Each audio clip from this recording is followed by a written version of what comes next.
All right, we can go on record now, and you may call the next file, Mr. Jennison. Yes, thank you, Your Honor. This is People of the State of Michigan versus Todd Douglas Achterhoff, case number 24-046925-FH. Your Honor, we're here for the purpose of a sentencing. Attorney Heath Lynch appears with defendant Mr. Achterhoff. There are some additions and changes to the pre-sentence investigation report involving the contents as well as some offense variable scoring.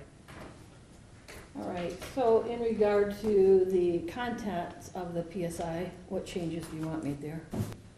First, Judge, in the cover page for the plea agreement, it says counts 3 and 4 were dismissed. I would like to place on the record and have changed that there was no plea agreement in this case, that counts 3 and 4 were dismissed prior to plea. Do you have any objection to that? No, Your Honor.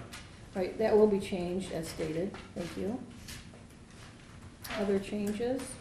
Yes, Judge, on page 3, under the description of the offense narrative, there is a line that says that there were located 15 CSAM videos on it, some of which included children as young as infants. At that point in time, I'd like to add a sentence indicating that there were also additional CSAM images found involving children. Do you have any objection to that? No objection. All right, that sentence will be added. It gives a little bit more context to what was involved here, that there was both video and photographs. Anything else? Yes, Judge. Well, no more in the contents next to the offense variables. All right, so we'll go to that. What we can look at first is count 1, which was child sexually abusive material aggravated possession, which is considered a Class B. What changes do you have on that one? First, Judge, the people argue that offense variable 10, which is currently scored at 0, should be scored at 10 points. Clearly, given the nature of the offense and the images and videos that were located on the defendant's cellular device, you can argue very clearly that the defendant took advantage of the youth and agedness of the victims that were depicted in these images and videos. And I think that it would be appropriate for offense variable 10 to be scored at 10 points. All right, what's your position in regard to that? Your Honor, we respectfully disagree. While no one would ever argue that young people were not exploited and that, or that young people weren't hurt, in this instance, we believe this is more of a theory that the prosecutor is advancing of derivative exploitation. Todd was not the one who did the exploiting. Clearly, others did do the exploiting. Todd simply consumed the product of that exploitation. It doesn't make it right, obviously, but it does mean that he was not the one that was doing the exploiting. And I think there's a meaningful distinction and difference to be made between the two acts. And so we ask that, at least in this respect, as the OV10, that the court properly scored at 0. All right, do you have anything additional you want to say, Mr. Johnson? Yes, yes, I do have a case which is on point, and I should have made that disclosure to Your Honor and to Mr. Lynch before. Under People versus Needham, case number 299 Mishap 251 2013 case, where clearly it says that offense variable 10 for the possession of child sexually abusive material should be scored. All right, so the court is aware of People versus Needham and has it with me right now. And People versus Needham, which is at 299 Mishap 251, it states that child pornography is, by its very nature, the exploitation of children because of their status as a child and their objectification of the child as a sexual object by those who, for whatever reason, gain sexual pleasure through the viewing or possessing of child sexually explicit images. The court in Needham concluded that it is a continuing victimization of the person, and it is an exploitation of the victim's vulnerability. And were it not for the vulnerability, that is the age of the child who is being exposed sexually and whose body is being exploited, the image of the body being exploited, there would be no offense at all, period. The concluding summary of that case says,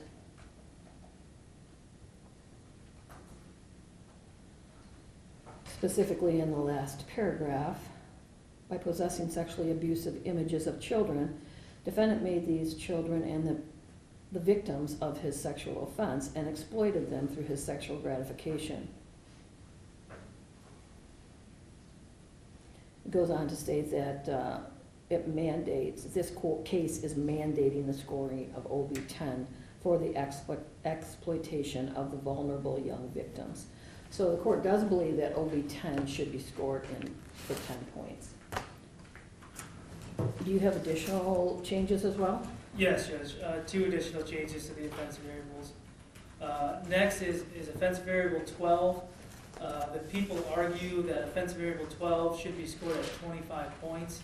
Offense variable 12 is scored for contemporaneous felonious acts within a 24-hour period. These images were all found on the defendant's device. Images and videos, I should say, were found on the defendant's device, which it would be appropriate to score offense variable 12 at 25 points. And that is further substantiated, Your Honor, by People versus Wolfberg, case number 299, Mich. App 451, again, 2013. All right, what's your position, Mr. Lynch? You know, I'm aware of a case that Mr. Jennison cited, and I don't believe at this point that we are in the position to object to the application of the offense variable 12, as suggested. All right, so the court also does believe that OB-12 should be scored at 25 points, as there are 3 or more contemporaneous felonious criminal acts involving the crime against a person, and they were committed by the defendant here.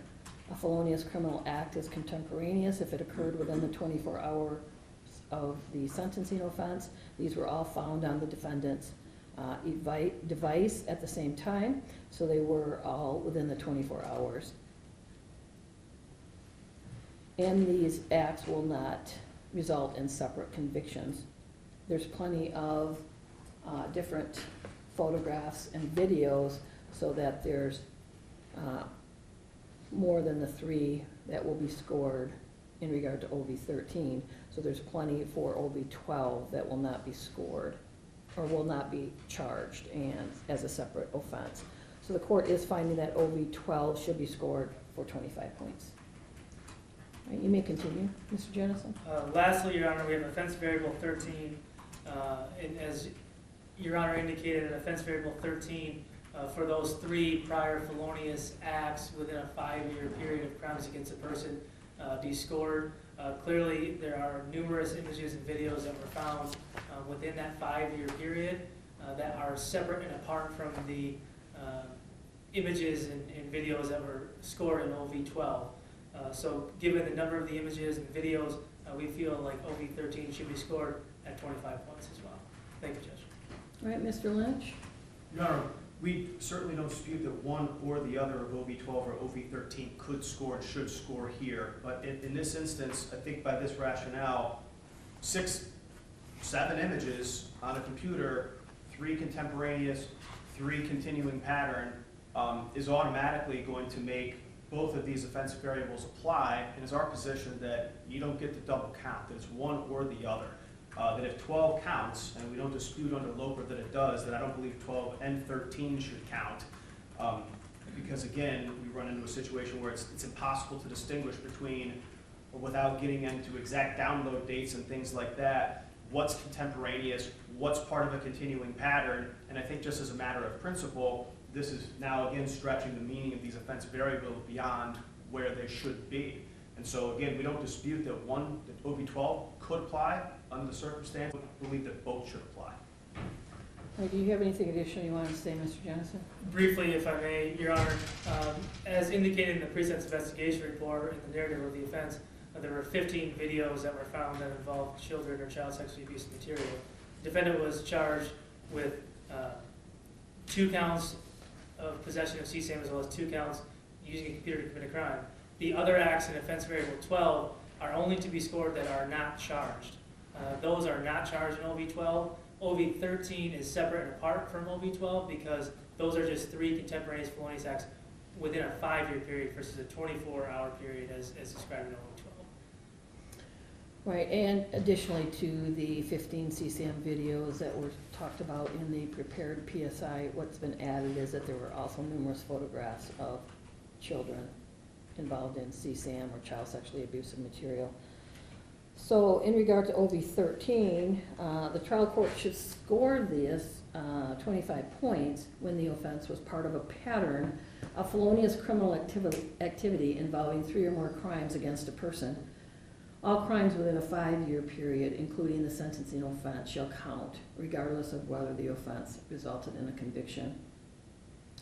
And then in People v. Loper at 299 MISH-App 461, specifically on that page, it talks about how OV 12 and OV 13 may both be scored. It states that in that case, the number of images over 100 or the number of disc 4 were sufficient to find the defendant possessed 3 or more different child sexually abusive materials, which in turn is enough to satisfy the numerical threshold for both OV 12 and OV 13. And so specifically it allows for both OV 12 and OV 13 to be scored if appropriate. The court is finding it appropriate to score OV 13 at 25 points as well because of the number of videos and the number of photographs that were involving CSAM or child sexually abusive material. So 25 points for OV 13 is scored as well. Anything else, Mr. Jennison? Nothing on the offense variables, Judge, just the changes to the actual guideline range based on those scoring changes. All right, so looking at the first one first in regard to child sexually abusive material aggravated possession, that is a Class B, and if we have a OV 10 being 10 points, OV 12 and OV 13 both being 25 points each, that is a total OV of 60 points, which then makes the guideline minimum range 51 to 85. Do you agree with that, Mr. Johnson? I do, Your Honor. And Mr. Lynch? Yes, Your Honor. Based on the court's rulings, that is the correct guideline range. All right, thank you. So then we'll go to the second count, which is for computers using to commit a crime.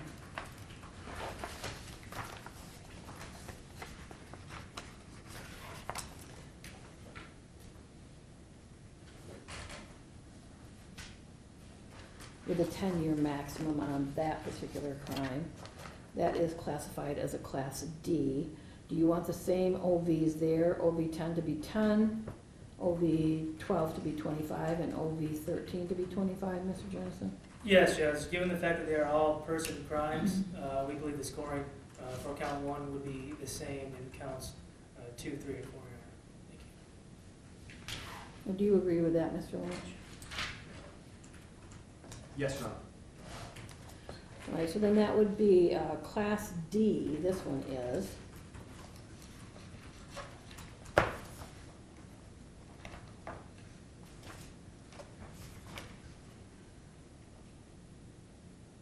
Which makes it a C, with 60 points on offense variables, makes it a C5, which here is 19 to 38. Do you agree with that, Mr. Johnson? People do, Your Honor. And Mr. Lynch? 1938 is correct. All right, then we'll go to the third, or what was originally the fifth count. You charge as a computer using to commit a crime.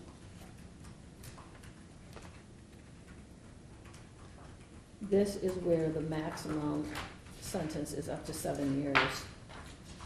On that particular case, you want the same offense variables, Mr. Jennison? Yes, Your Honor. Any objection, Mr. Lynch? No, based on the court's rulings, Your Honor, the same offense variable should apply. All right, so OV 10 will be 10, OV 12 will be 25, and OV 13 will be 25 for a total OVs of 60, putting it into the 5 category, which I believe then, with this being a Class D, would be the same as the last one, 19 to 38 on the guideline minimum range. Do you agree with that, Mr. Jennison? Yes, Your Honor. And Mr. Lynch?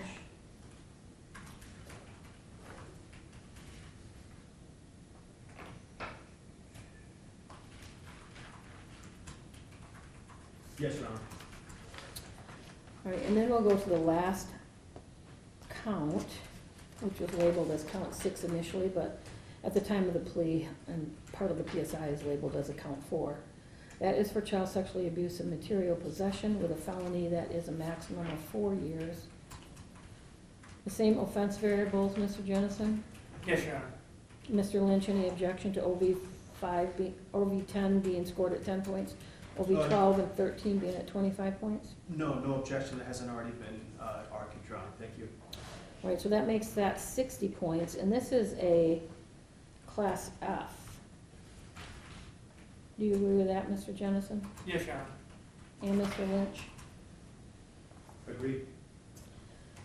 So then a Class F, this would be a C for the prior record variable, and the offense score would be 60 points, which is then in the 3 category. So this would then be a guideline minimum range of 2 months to 17 months. Do you agree with that, Mr. Jennison? People do, Your Honor. And Mr. Lynch? 217 is correct. All right, thank you. So the PSI has been corrected then. A lot of corrections to that, I must say. Is there anything else that you want to state then, Mr. Jennison? Just briefly, in terms of allocution, Your Honor, the court is aware of the facts and circumstances surrounding this case. I know Mr. Lynch provided Your Honor with numerous letters of recommendation for the defendant, including one from Reverend Petrulia. And my question would be, Your Honor, that I don't think that these letters of recommendation will be coming in from Mr. Ackerhoff if they had to review the images and the videos that law enforcement agencies had to review, that I had to review, members of the FBI, Ottawa County Sheriff's Office. They were incredibly heinous. And not one of those statements that were given to Your Honor talk about the victims of this crime. This is not a victimless crime, Your Honor. These were children who were being sexually abused as young as infants. Given the nature of the offense and the number of images and videos that the defendant had, people are asking to go in the high end of the guideline range of 85 months. Thank you, Judge. All right, thank you. All right, Mr. Lynch, you and your client, if you want, you may come up to the podium. We will, Your Honor. We actually didn't have the chance to make the court aware of 2 very minor corrections. Okay, go ahead. The first page, Mr. Ackerhoff, we're under the impression that he's actually should be given credit for 243 days instead of 240. Of course, that's something, of course, that the DOC can figure out, but we would like to note for the record that we counted at 243. Okay, do you have the same date range of 7/31 of 2024 through 3/28 of 25?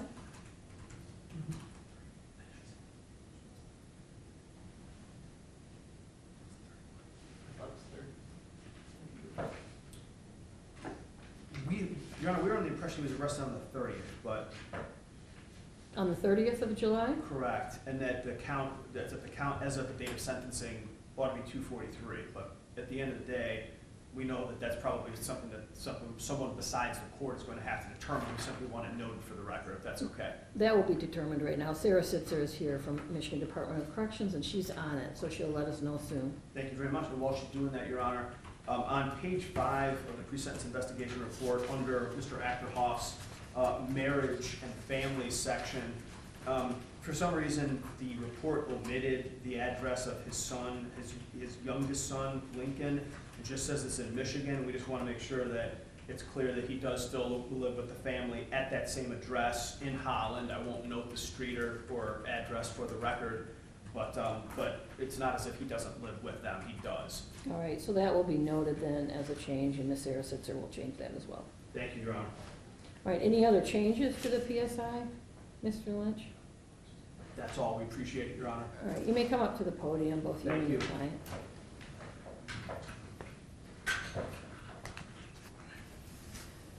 And what would you like to state on your client's behalf, Mr. Lynch?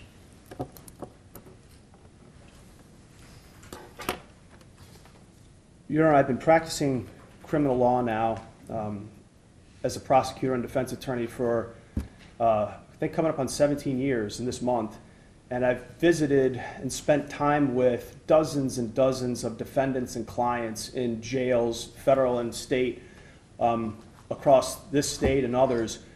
And I can say for the first time, and maybe the only time, that Todd Ackerhoff is someone who, despite what he has put himself through, with his own poor decisions and his failure to get help with his addiction to pornography last year, Todd Achterhoff is actually someone who is doing better now after 240 days or 243 days in jail than he was when he entered the jail system when I knew him before. He's someone who still has his struggles, of course, but someone who struggled when I met him after this raid happened by the FBI.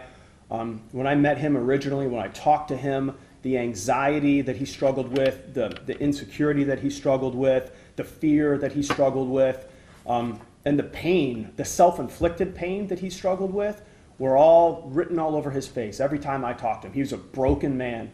And the letter that Mr. Jennison referenced a moment ago that his pastor wrote for him, I think describes vividly just how broken Todd was. And Todd's still broken over this. But what Todd also is a man at peace. He knows he's going to prison. He knows that there is a steep price to be paid for the choices that he made, for the decision that he made time after time to consume a horrific product of the exploitation of children. He has children. Of all people, he should have been someone who knew the pain that this exploitation could cause. And he ignored it, and he didn't get help. He knew he needed to, and he didn't. And so he has owned that from the very beginning of this process, and he owns it as he stands in front of the court here today. I've represented many people in his position who tend to minimize what they did, who tend to shy away from their responsibility, their act of seeking out and downloading this type of information, keeping this type of filth on their devices. And Todd has not once backed down from his responsibility in this. He knew that he owns it. He knows today that he owns it. And he's a man at peace. And the only thing I can conclude, knowing as he does that he's going to be starting a prison sentence today in all likelihood, is that he's a man who knows that he's forgiven. He's a man who, like many in this community, believes in a higher power. He believes that through his honest confession of this to his family, to his pastor, to his creator, that he's someone who's sought after and obtained forgiveness for this. And he is going to continue, I think, to live out in prison the same way he's lived out his days in the Ottawa County Jail, which is to say in repentance, in rebuilding his family, in rebuilding his own personal life and his own reputation, his finances of his family. Todd Achterhoff is someone who has broken his family through his own actions. He's well aware of the victimization of the people that were depicted and the children that were depicted in those videos. I know it breaks his heart. But yet, Your Honor, I know that also he's someone who's been making peace with this situation by getting help while he's in the jail. And I hope at least that the court takes that into consideration when it imposes sentence today. Not to say that he deserves a slap on the wrist. No one's saying that here today. But what we are saying is he's someone who has come to terms with this, who is prepared to accept responsibility for this, who simply wants to pay his debt and to get home as soon as this court in its discretion will allow him to do that. He wants to get home to rebuild the family that he destroyed. And he wants to get home to support the children who are now living life without him. And we understand, Your Honor, and would, as I said earlier, would never suggest that these are crimes without victims, because they are. They are crimes very much with victims. And they're crimes with victims who, as the court cited earlier today in a couple of cases, victims that continue to be re-victimized every time someone downloads those and reviews those photographs or videos. And it's a horrible thing. I know Todd will spend the rest of his life in regret for what he did, but what he won't do is spend the rest of his life, he won't spend the rest of his life feeling sorry for himself. He will feel sorry for those victims. He'll feel sorry for the family that's here supporting him, that's had their name and reputation tarnished as a result of his actions. But what he won't do is feel sorry for himself. He'll take responsibility for this. He will live every day to the best of his ability to try to rebuild the life he broke. And Your Honor, we ask simply that the court consider all the positive things that he's done, including, as we stated earlier in our memorandum that we filed with the court, undergoing a risk assessment that determined that Todd has a very, very low risk of recidivism, and that he's someone that once this terrible series of events in his life have ended, he's someone who's very likely to rebuild a life that he broke. And so, Your Honor, we know that he is eligible for boot camp, as indicated in the pre-sentence report. If the court would be inclined to consider that, he certainly and his family certainly would appreciate that as an option when he's sentenced to the DOC, as we expect he will be. But otherwise, Your Honor, I know he has some words he'd like to say to the court as well. There's nothing that I can say can substitute for his own, I think, his own feelings and his own processing of what he's done and how he brought himself here, and how he tends to make amends for everything that he's done. Thank you. All right, thank you. So before we hear from Mr. Achterhoff, Ms. Sarah Sitzer, do you have the day's credit? Yes, Your Honor, I was able to check the jail system, and he was booked on July 31st, 2024, through yesterday's date of March 27th, 2025, is 240 days. All right, so the 240 days will remain as correct. You understand? All right, so go ahead and state your full name, please. Todd Douglas Achterhoff? And have you had enough time to read through the pre-sentence investigation report? Yes, Your Honor. Do you have any corrections to the report? None that haven't been already corrected. All right, and what would you like to state before sentence? Sure, I just have a short letter here. Can you go ahead with that? Your Honor, the past 9 months, I've had time to think about the decisions I made in the spring of 2024. Could you start over with Sure. that, and then, I know it's difficult, but this is being recorded, so we need to be Yeah. able to understand. Yep. Over the past 9 months, I have had time to think about the decisions I made in the spring of 2024. I understand the damage that I've done to my family, my jobs, and my community. I acknowledge I should have taken steps to change course before my crime occurred. I further acknowledge that I have an addiction, and I am addressing it. The victims in the pictures and videos that I viewed endured terrible humiliation, pain, and trauma. I did not know any of them personally. However, as a parent, I cannot imagine one of my children being subjected to those horrific experiences.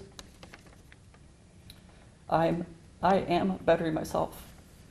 While in jail, I made use of the court-approved North America Learning Institute online courses. I completed court-ordered testing and education, and also I participated in a Bible study program through Reach the Forgotten Ministries. I have remorse for my actions. I can't undo them, but I have learned from them. My family and I are grateful for the support of so many people. Some of them are here today. Thank you.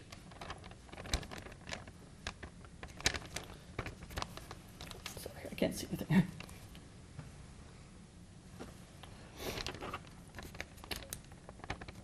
Your Honor, I asked the court for leniency in my sentence so I can return to my family, get a job to help support them, pay my court costs and fines, and be a producing member of society. Recovery will not be easy, but I know that with support I will make it. God will turn this mess into a message. Thank you. All right, thank you. The court is hopeful that while you're incarcerated, you make good strides, and when you get out, that you're able to abide by the laws. The court has received a lot of letters in your support. You have a lot of people in the courtroom, it looks like, which is a very good thing, and that's a positive thing. But I'm kind of concerned about some of the letters that they wrote to me. Some of the letters indicated that the defendant made a mistake. First of all, it is not a mistake. It's not one mistake. It's also not a mistake. These were intentional looks and views of the videos and the pictures. These were intentionally done. They were deliberately done. Also, this is not, you still look at porn, as some people have suggested, but this is actually viewing child sexually abusive material, which is a whole nother level than what porn is usually thought of. Child sexually abusive material is very disturbing.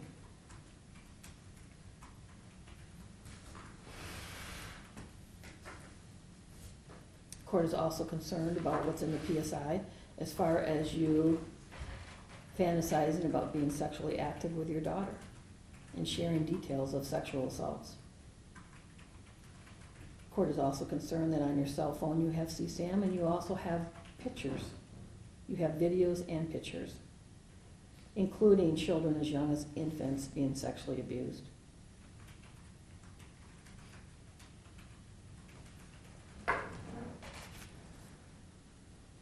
So the court is hopeful that you can address this addiction and be productive in the future. The court has also reviewed the report of Ron Gruters, who says that you are at low risk of reoffending. The court doesn't know whether or not you're going to reoffend in the future, and I hope that he is correct. However, it's going to be a struggle for you, and the court is concerned about that as well.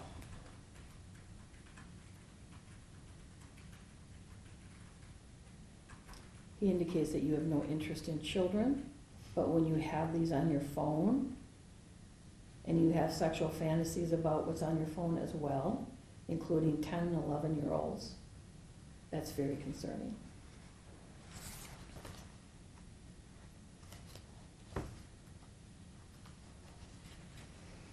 All right, so the court is going to proceed with sentence at this time. So in regard to the count 1, for child sexually abusive material, aggravated possession, which is a Class B crime.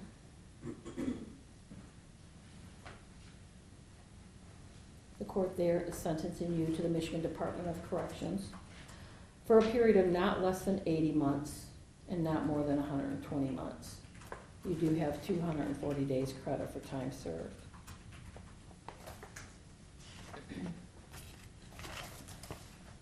In regard to the count 2, for using a computer involving a crime with a maximum imprisonment of 10 years or more, but less than 20 years.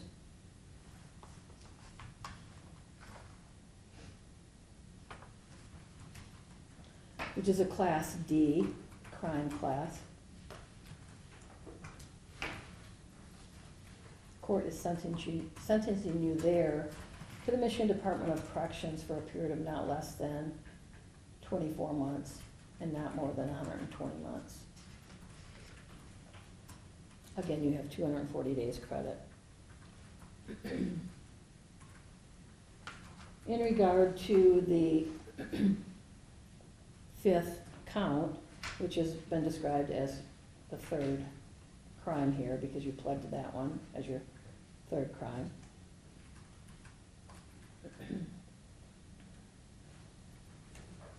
Which is for computers using to commit a crime with a maximum imprisonment of 4 years or more, but less than 10 years, where the maximum is up to 84 months or 7 years.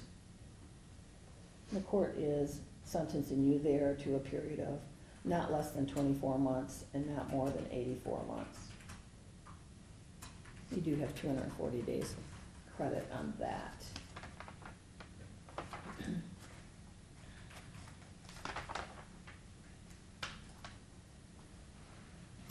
In regard to what was marked in the file as count 6 and has been referred to in the PSI as count 3, with a sexually abusive material possession, a felony that carries with it up to 4 years as a maximum.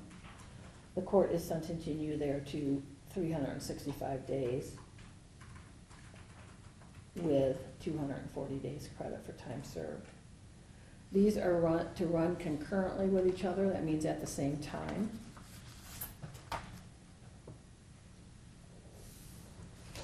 You must pay a DNA fee, a state cost fee, and a crime victim assessment fee. The court is not going to add any additional court costs or fines. You must comply with the sex offender registration requirement.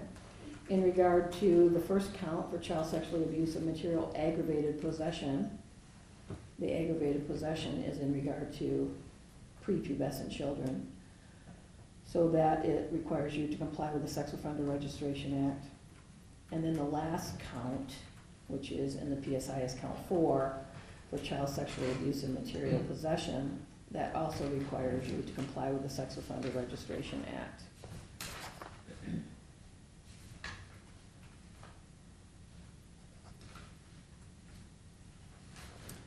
This is a final sentence of the court, so you have some paperwork now in regard to your ability to appeal to the Court of Appeals, both your conviction and your sentence. If you wish to ask for a court-appointed attorney, you may do so. One will be appointed at public expense. You have 42 days to fill out the form and turn that in if you want an attorney for an appeal. Do you have any questions at all, Mr. Achterhoff? No, Your Honor. All right, good luck to you. Thank you. Is there anything else from you, Mr. Johnson? No, Judge, thank you. Anything else from you, Mr. Lynch? No, thank you, Your Honor. All right, thank you. We're adjourned.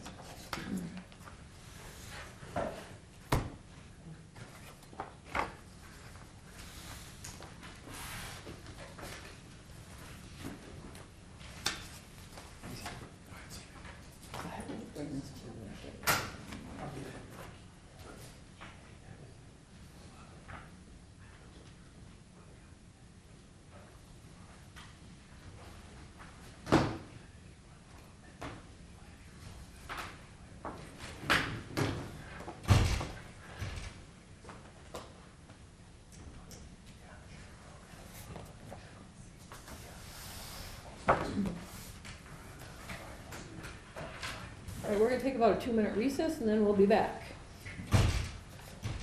2 minutes. Mr. Lynch, Yes, do ma'am. you have the appeals paperwork? I do.